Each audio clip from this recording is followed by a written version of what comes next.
Não encoste em mim, negro! O grito cortou o saguão como vidro quebrando. Não foi um sussurro, não foi impulso. Foi a voz de uma mulher branca, de salto caro, blazer engomado e olhar que julgava tudo ao redor como se estivesse acima. Na frente dela, um rapaz negro de uniforme simples segurava uma prancheta. O grito o atingiu como uma sentença. Não se aproxime. Você suja o ambiente com essa pele, ela disse, alto, e naquele instante selou o próprio destino. O silêncio do humilhado sempre antecede o estrondo da verdade. Era uma manhã, qualquer na central de atendimento da prefeitura. Um espaço cheio de vidros, balcões, senhas e cansaços acumulados. Ali, o ar era de burocracia, mas também de histórias invisíveis. E naquela manhã, uma história decidiu se tornar visível.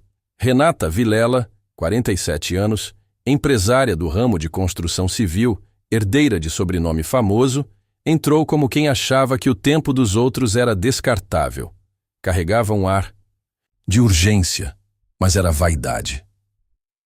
Olhou a fila e disse a uma senhora: "Essa cadeira aqui tá vaga?" "Tá sim, pode se sentar", respondeu a senhora. Mas Renata já estava se sentando, sem esperar a resposta. O rapaz de uniforme, Gabriel, 23 anos, estagiário do setor, se aproximou para orientar o fluxo da fila. "Senhora, seu protocolo é eletrônico ou impresso?"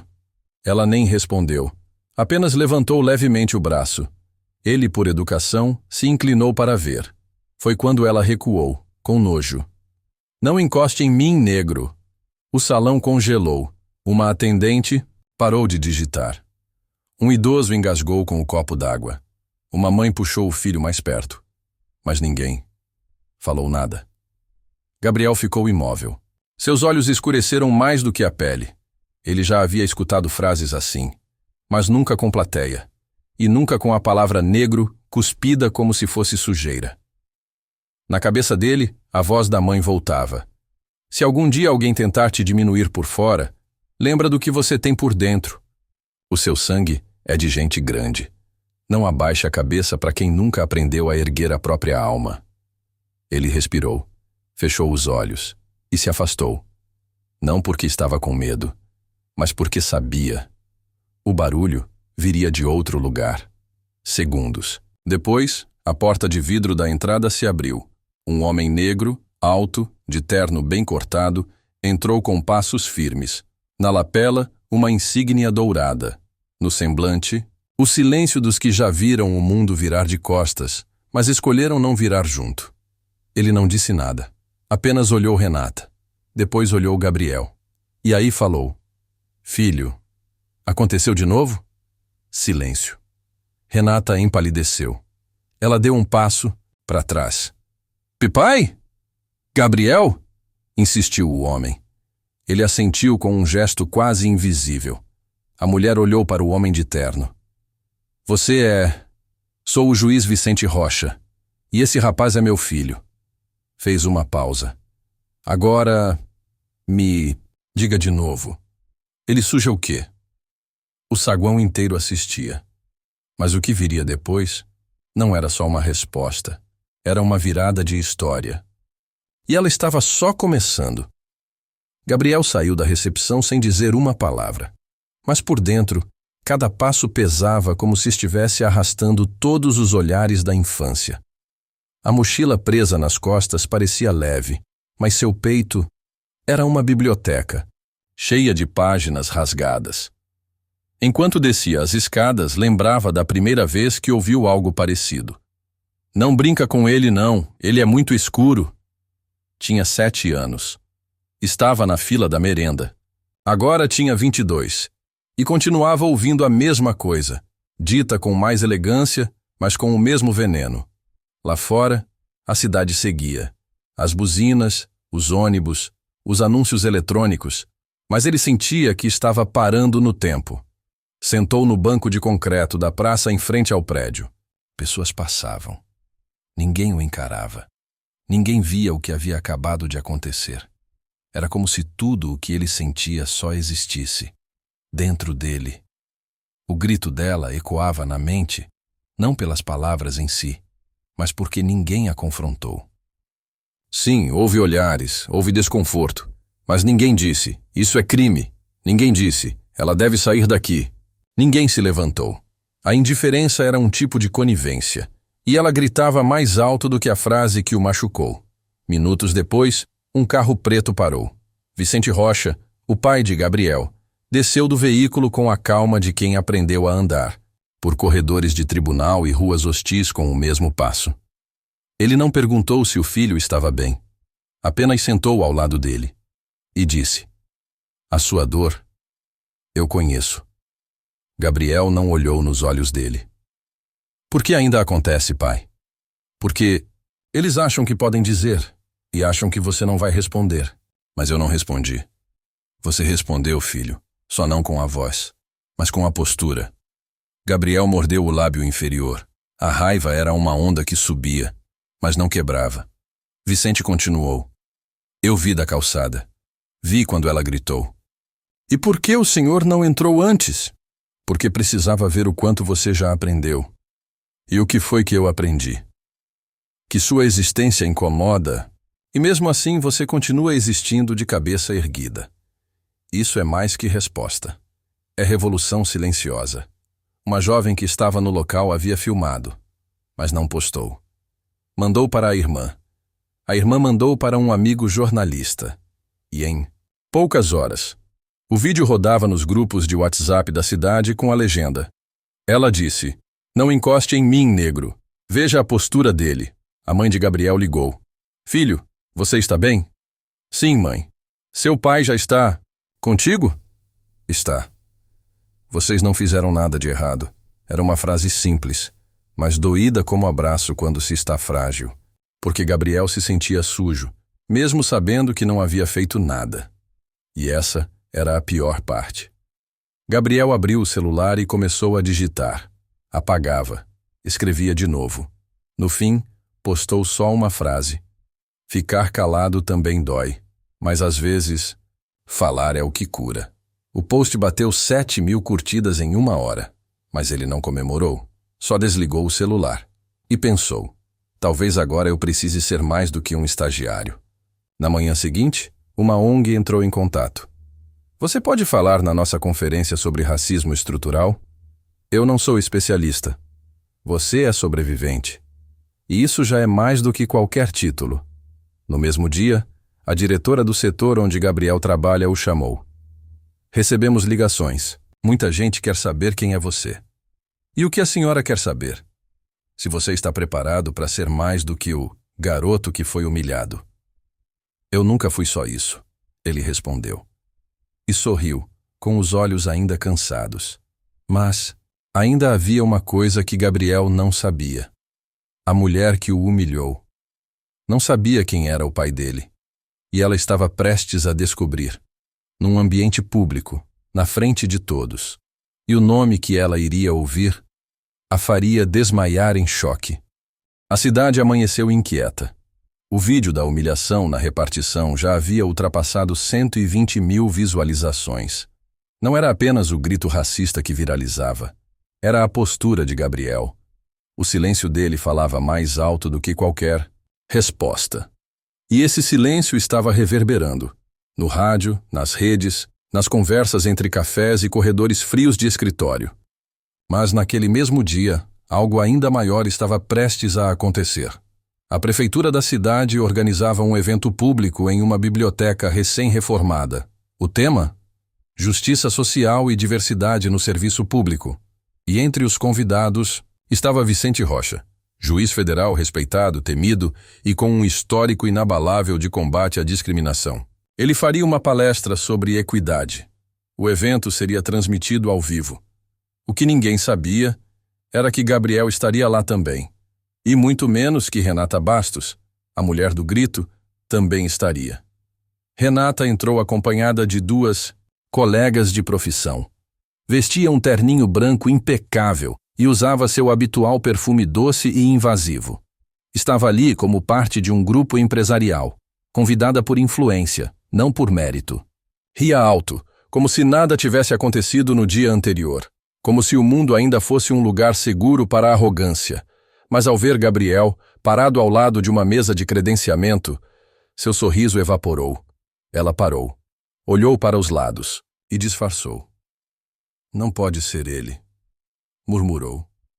Gabriel notou o olhar, mas não desviou. Estava vestido com simplicidade. Camisa social clara, jeans escuro, sapato limpo. Mas era a postura dele que chamava a atenção.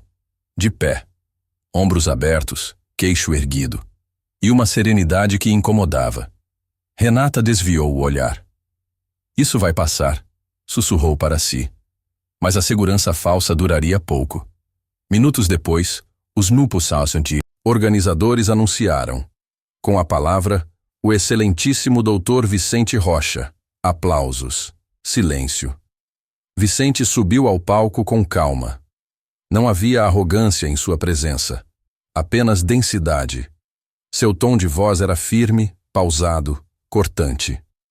Todos nós sabemos o que é justiça na teoria, mas justiça só se realiza quando se torna incômoda para quem sempre foi confortável.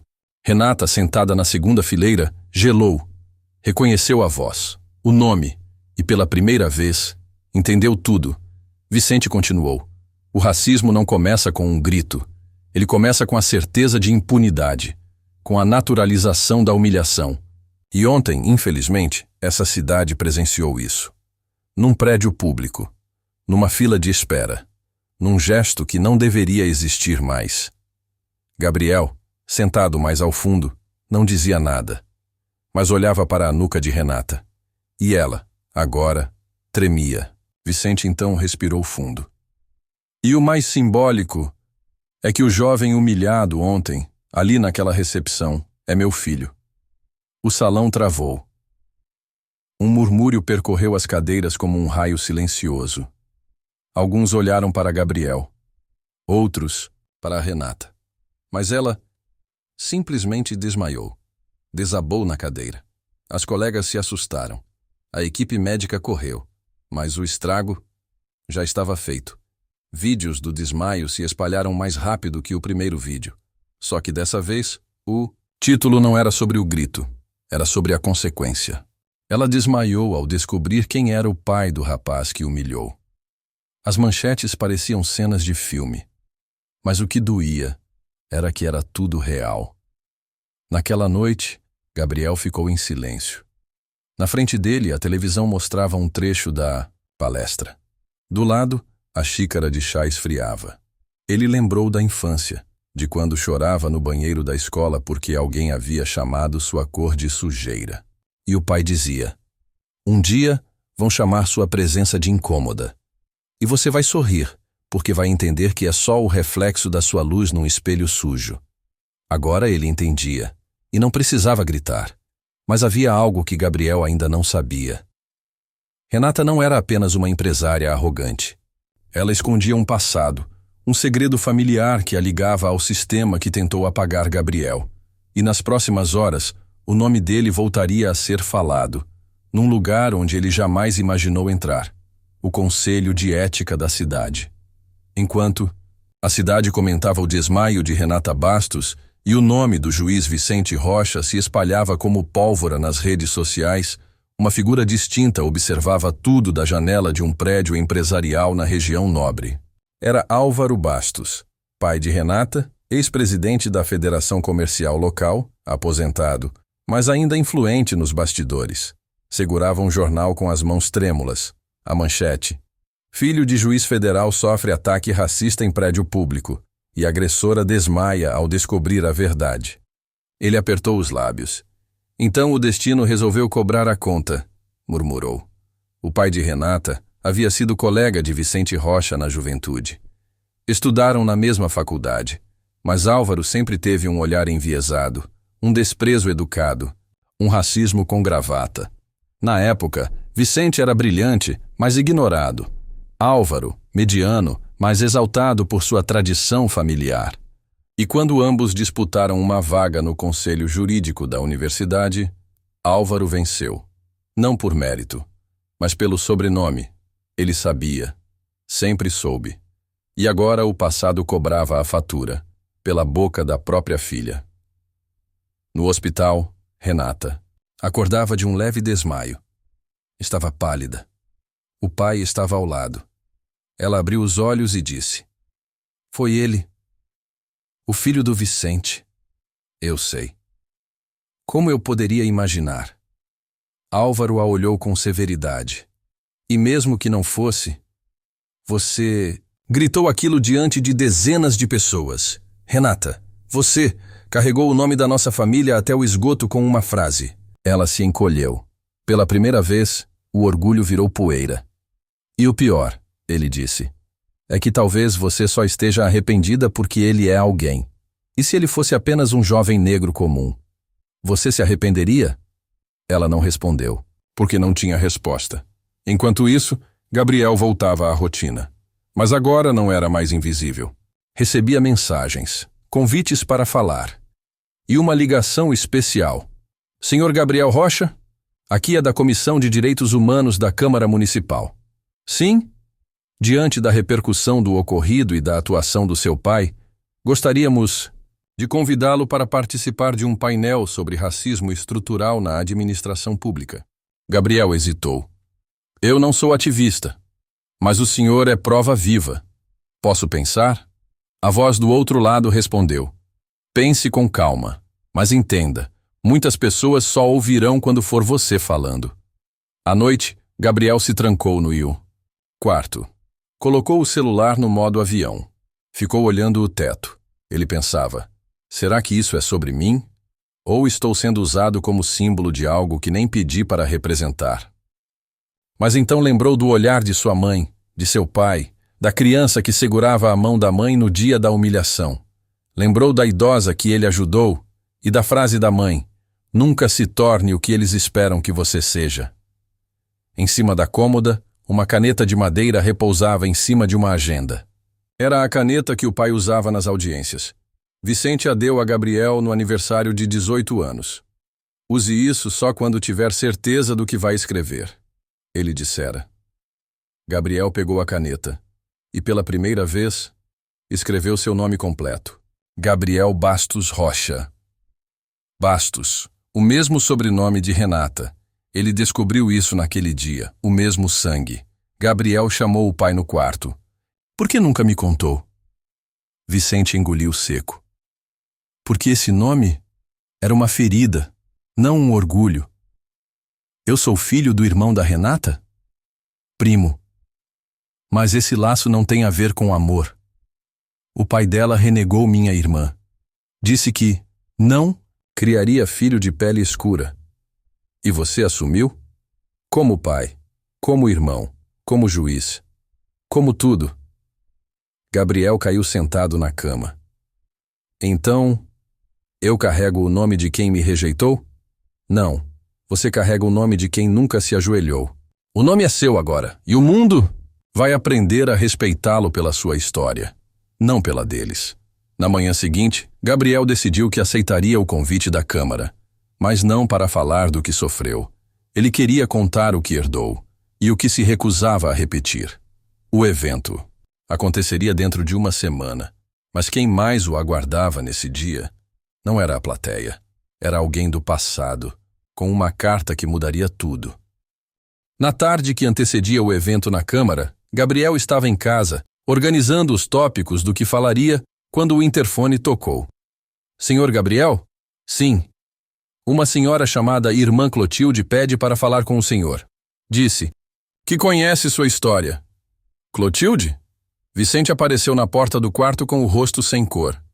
Deixa ela subir.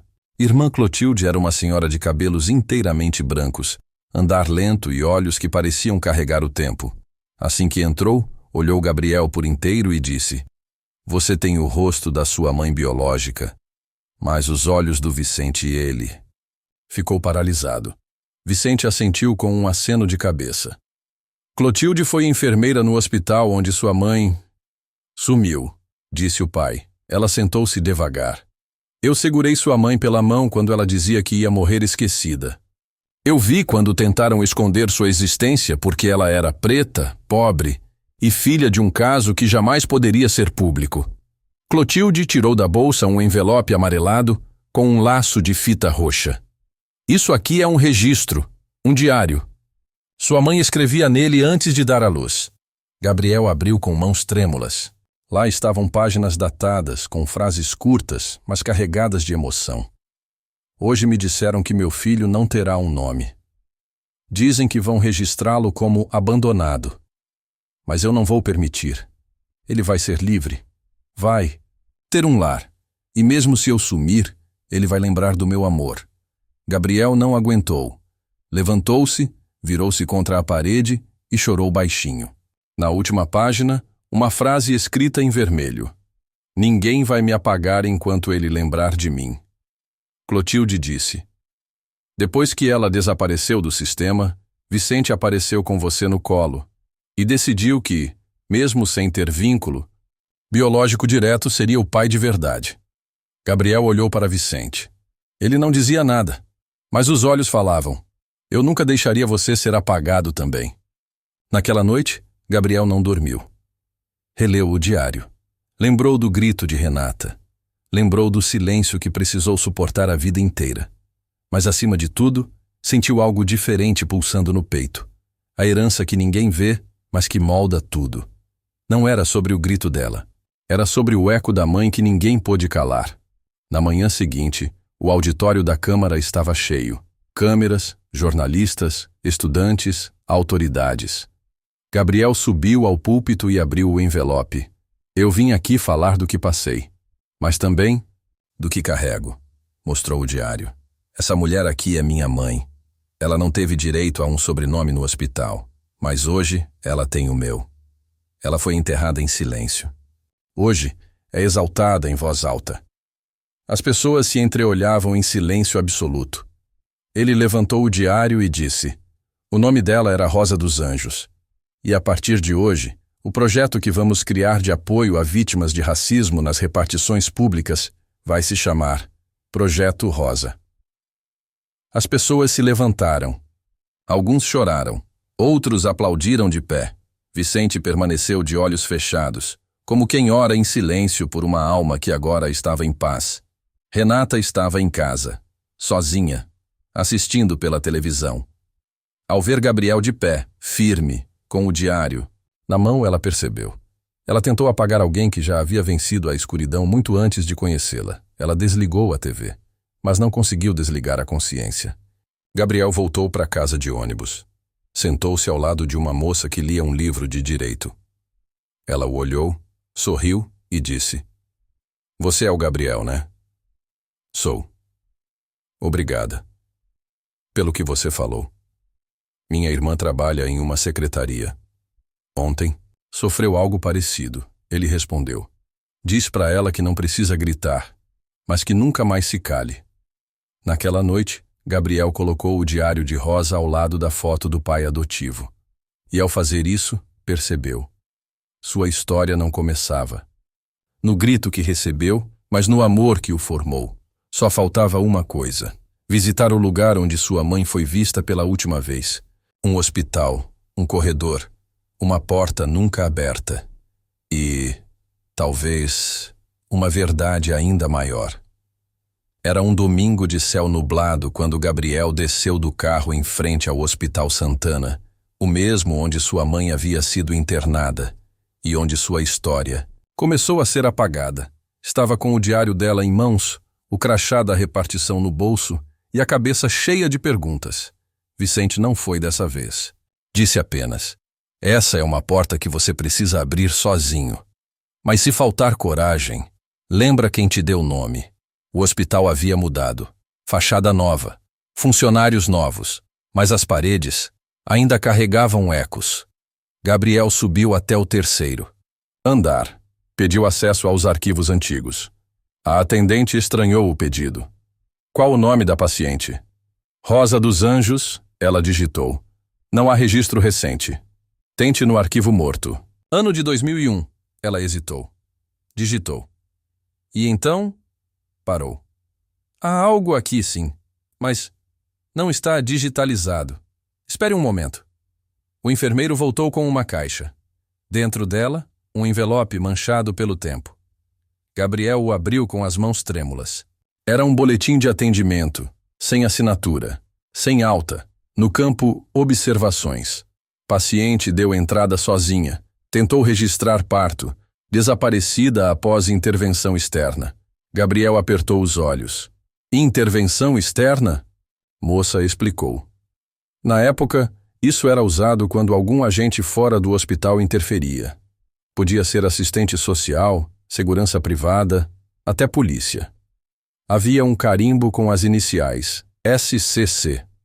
Vicente depois confirmou.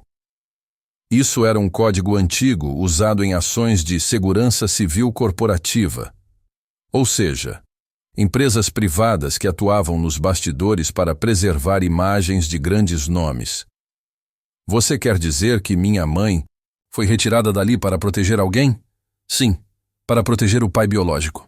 Gabriel sentou em silêncio na calçada. Ele pensava, então, meu pai não é Vicente, mas também não é um desconhecido. É alguém que pagou para me esquecer. E pela primeira vez, essa revelação não o feriu. Pelo contrário, ele sabia quem realmente havia sido o pai. Quem ficou. Naquela noite, de volta em casa, Gabriel atualizou seu perfil profissional. Gabriel Rosa Rocha. Decidiu assumir os 2 sobrenomes. Rosa, por quem me deu a vida e foi apagada. Rocha, por quem me deu chão e me ensinou a ficar em pé. Na segunda-feira seguinte, Gabriel voltou à repartição. Passou pelo mesmo saguão, o mesmo balcão onde ouviu o grito, mas dessa vez com outra missão. Lá, viu um jovem afrodescendente, de camisa social, crachá novo e olhos ansiosos. Era o novo estagiário. Primeiro dia? Gabriel perguntou. Meio nervoso. Nervoso é bom. Significa que você quer fazer certo. Você é o Gabriel do vídeo? Gabriel sorriu. Não, sou o Gabriel do projeto. E agora? Você também faz parte. Uma idosa se aproximou do balcão com dificuldade. Gabriel a ajudou. Ela olhou para ele e disse, você é o moço do jornal? Depende. O que dizia a notícia? Dizia que você fez o mundo lembrar de um nome que nunca apareceu em lugar nenhum.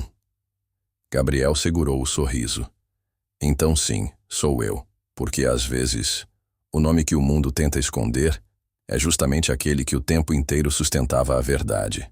E quando alguém grita, não encoste em mim, negro, é o universo inteiro que se inclina para lembrar quem realmente deveria se afastar. Se essa história te tocou de alguma forma, se você já foi silenciado, esquecido ou desacreditado, então esse canal é seu lugar. Inscreva-se no Lições de Vida. Aqui, cada história é um espelho, cada final é um recomeço, e cada clique seu ajuda a dar voz a quem nunca teve palco. E não esquece do like, ele não muda o mundo. Mas faz o algoritmo mostrar que o que a gente conta aqui precisa ser ouvido.